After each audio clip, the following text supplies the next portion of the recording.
In today's video, we're going to be discussing some NHL trade rumors that are speculated to possibly go down this offseason. We're going to be talking about the St. Louis Blues, the Vancouver Canucks, and we're also going to be touching on forwards Ryan O'Reilly and Jason Spezza. And that's coming up next.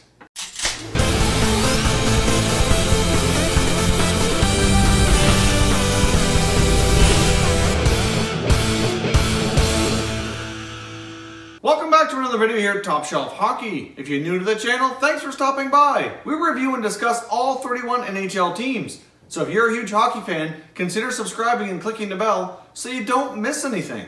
So let's jump in and discuss the latest trade rumors that are coming up that we might see go down this offseason.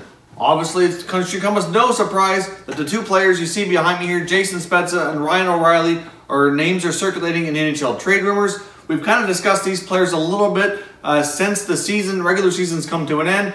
We had a video here not too long ago where we discussed the top players that might be subject to a contract buyout this offseason. Jason Spezza is the name that came up on that video. If you missed that video, there's a link down in the description, and there's also going to be one on the end screen as well. So stay tuned for that in case you haven't had a chance to watch it already.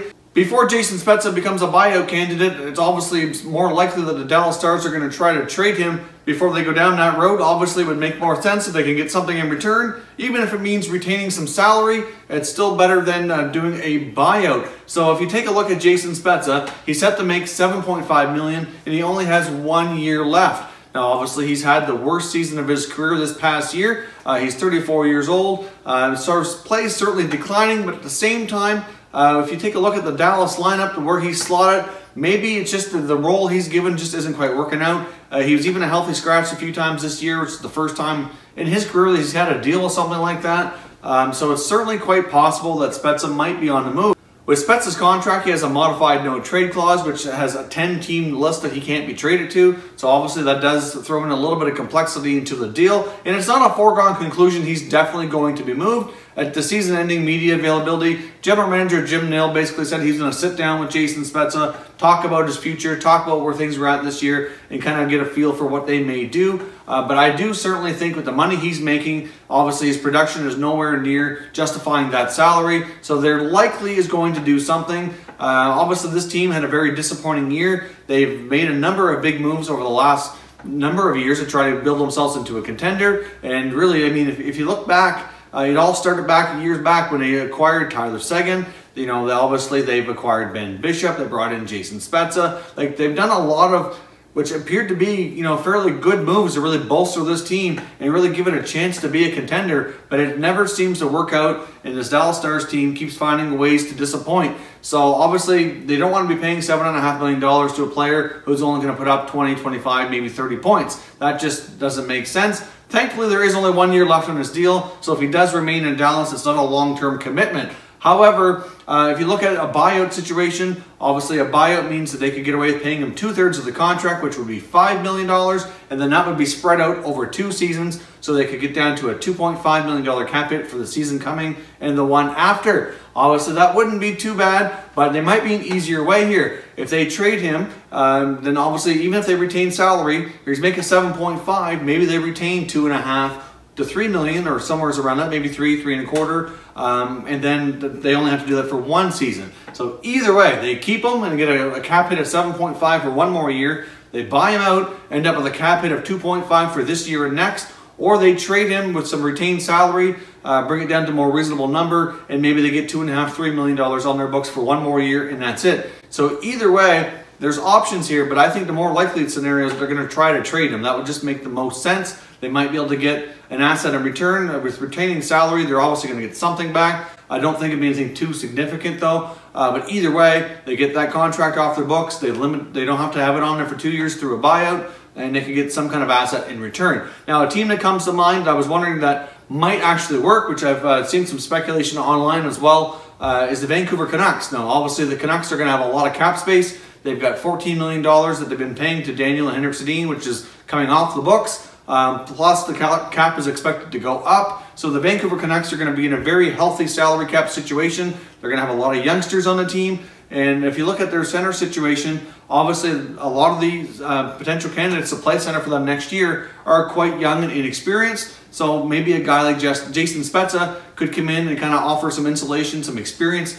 kind of help mentor these guys and help take the pressure off a little bit. If they could bring him in on a friendly contract, maybe if Dallas retains enough salary and they only have to pay say $4.25 million, something along those lines for 1 year, they might be able to rejuvenate this guy, get him playing with some young offensive wingers that might boost him, might boost their team, offer some experience and some leadership there, and something that they might be lacking after the Sedins leave. And it might make sense for both teams. Obviously, from a salary cap perspective, it wouldn't be an issue at all. They'd certainly have plenty of room to do that. And like I said, they have plenty of young prospects that they could have playing with him to kind of rejuvenate his career. And he's a very creative, offensive-minded center iceman. When given the right opportunity, he's proven that over his career. He's put up some fantastic numbers during his time in Ottawa and earlier days in Dallas. So, could we see a Jason Spezza rejuvenation of his career if he were to be moved on and put in a different situation? I can't say for sure, but I can certainly say it's possible, and I think it would make sense for both clubs. Now, I don't know what teams are on his modified no-trade list, so I don't know for sure if he facilitated trade to Vancouver or not. But based on what I was reading online and after analyzing it and giving some thought, I just think it's a deal that kind of makes sense. So leave some comments down below. Do you think it's more likely that Jason Spezza is moved out of Dallas? And do you think it's more likely going to happen through trade or a buyout? Another player to keep your eyes on this summer is Buffalo Sabres center Ryan O'Reilly. Obviously, we've discussed here briefly in our other trade video that we did a few days ago, discussing the possibility that O'Reilly might come available. And obviously, I think there's a pretty good chance that's going to happen. Obviously, the Buffalo Sabres, it feels like they've been rebuilding for like a decade. Every time you see a new coach, general manager come in, and seems to be all these plans in place to make a few moves, get some good draft players, and then they still find a way to stink it up and finish near the bottom of the league. So I'm sure I feel bad for Sabres fans. It's been a long time since you've had much to cheer about. Maybe the Sabres luck will change this year in the draft lottery, which will be coming up here in about, I believe it's 11 or 12 days from today. So, if they can land the top pick, they do have the best odds. If they can get Rasmus Dahlin on their lineup, that's sure going to be a player that's going to give them a big boost. But when you take a look at their situation in Buffalo, obviously Jack Eichel is probably one of the few players that are untouchable. I would think, based on the pedigree and the high value coming in with prospect Casey Middlestat, that he would be an untouchable. I would think that before they'd ever think about that, they'd want to give him a year or two of experience to see how things turn out at the NHL level. But based on his play in college and the World Junior Tournament, it looks like he's going to be the real deal. And between Eichel and Middlestat, they could take over the top two center positions if O'Reilly were to move on. Obviously, Ryan O'Reilly would not come at a cheap price. He's a very solid two-way center. Provides a fair bit of offense as well. So for most teams, he'd be number 2, depending on the team that obtains him, maybe a number 3. If you have O'Reilly as your number 3, then you have a really deep, strong team. So it kind of depends on the situation. But one team that came to mind that would make a lot of sense is the St. Louis Blues. Now, the last time we discussed O'Reilly, we discussed the fact that maybe Montreal Canadiens would be a good fit. And I don't doubt that there's a fit there, but some of the comments brought up, which certainly hold some good value here and some good points, that the Sabres would likely be not as interested to move him to a division rival, which I will say, yes, there is some validity to that. I wouldn't be completely shocked. A lot of teams don't like to do that. However, we have seen more teams within divisions trade in recent years than we had previously. Like we saw for the very first time at the deadline, the Devils and the Rangers hook up with the deal. We saw the Senators and Leafs a couple years ago with the big Dion Phaneuf deal. It does happen. It's not completely going to be ruled out. It really boils down to who's going to give you the best bang for your buck for the deal. But I think another team that he'd be well suited for, there's going to be a few of them in the Western Conference, but a team to watch out for is the St. Louis Blues. I really think Doug Armstrong's going to be very active in the trade and free agency market. Obviously, another team that's been very disappointed by their season. They've had a lot of things not go well. They ended up trading Paul Stastny at the deadline. They've had inconsistent goaltending the past year or two. It's only a couple of years removed here from a Western Conference final appearance, and they haven't been able to get back over that hump to get back or move forward from where they were. They made a few moves last summer. Bringing in Braden Shen was one that worked out pretty well. I think Shen had a good season. But if you take a look at the Blues situation, outside of Braden Shen, Jaden Schwartz, Vladimir Tarasenko, the scoring really starts to dip and drop off from there. Obviously, they were without Robbie Fabry all year. That didn't help. Obviously, he had another serious injury in training camp and missed the entire season. So that was a big blow right from the beginning. But if you take a look at O'Reilly, with Stastny being gone, maybe he comes in and you know, replaces that position as the number 2 center iceman. That certainly, to me, would make a lot of sense. I think he'd be built well for that team. And you know, obviously, like I said, O'Reilly brings a lot of that two-way grit, that two-way game, really solid on face-offs.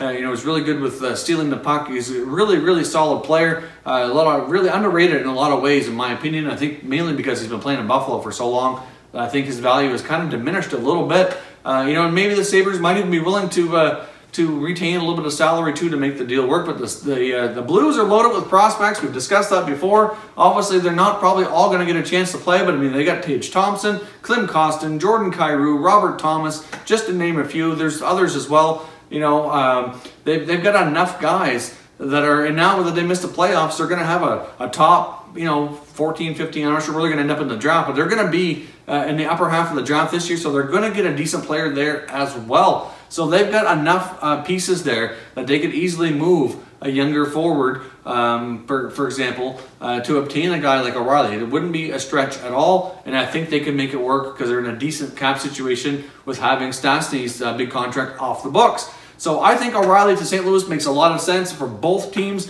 Now, I wouldn't completely rule out the Blues making multiple deals here. They also could use another scoring winger. I know it's been talked about enough times with other players, and we'll see what they end up doing. But I mean, they seem to be very interested between like Max Pacioretty and Mike Hoffman were the 2 big names.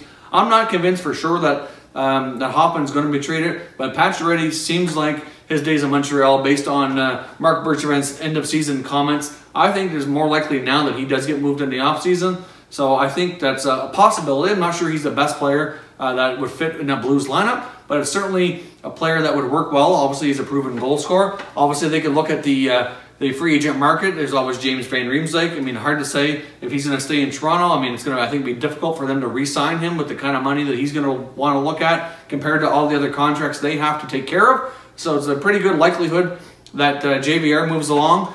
And if he does, St. Louis, I think, in a lot of ways, would be a good fit for him. And where they also need center, if they don't make a deal for O'Reilly, maybe they'd be consider bringing in Tyler Bozak as well. It has been discussed that Bozak and JVR would like to keep playing together. They played line mates for a long time. They also have pretty good chemistry and work well together, so you just never know. Maybe that could be something that happens in free agency, but either way, I expect the Blues to be a very active team. Blues need to decide whether or not they're going to try to retain Carter Hutton or what they're going to do in their goaltending situation, but it does look as though trading Jake Allen likely isn't going to happen now. However, it has also been reported that Doug Armstrong has reached out to Carter Hutton's agent to begin contract negotiations. So I think they really like to keep him. And maybe they do a little bit more of a platoon type style. Maybe Jake's not guaranteed the starter's role next year. Maybe they go back to a 1A, 1B situation like they had with Allen and Elliott just a few years back. Obviously, at that point, it seemed to work well. Both goalies pushed each other quite hard, and they had a nice, healthy, competitive situation between the pipes, and it seemed to work well. That was the last time they had the most success as a team was when they had Elliott and Allen together. Since Elliott's moved on, they've struggled with consistency and keeping the puck out of the net and having solid, consistent goaltending. But Carter Hutton has done a pretty decent job of providing that. Now, should he decide that they're not going to give him enough playing time and he can get more playing time elsewhere, maybe that's more important to him. There are going to be some other goalies they could look at, notably in the free agent market, I think, to kind of replace that. Although I'm not sure that they can provide the same goaltending that Carter Hutton did this year. Outside of that, they need to really improve their forward group and get some more secondary scoring and get another center iceman. And I think Ryan O'Reilly might just be the guy to kind of solve their situation there. So leave some comments down below. What do you think about Ryan O'Reilly going to St. Louis? Do you think that deal would make a lot of sense? Let me know down in the comments. Don't forget as well, we have a 1,000 subscriber giveaway coming up here very soon. As soon as we hit the milestone, we're going to be giving away one of the brand new NHL Adidas hats. So that will be coming hopefully here in the next week or two as we reach our milestone. We're not too far off from the 950 subscriber mark. So we have a little ways to go, but hopefully we can reach that sooner than later and complete that giveaway. If you're new to the channel, I hope you consider subscribing. We cover all 31 NHL teams, and there's plenty of content here for all fan bases to enjoy. If you haven't done so already, consider following us on Twitter. You're going to find our Twitter handle on the screen right here, and it's linked down below in the description, so check that out. As always, thank you very much for watching, everybody. We'll catch you next time.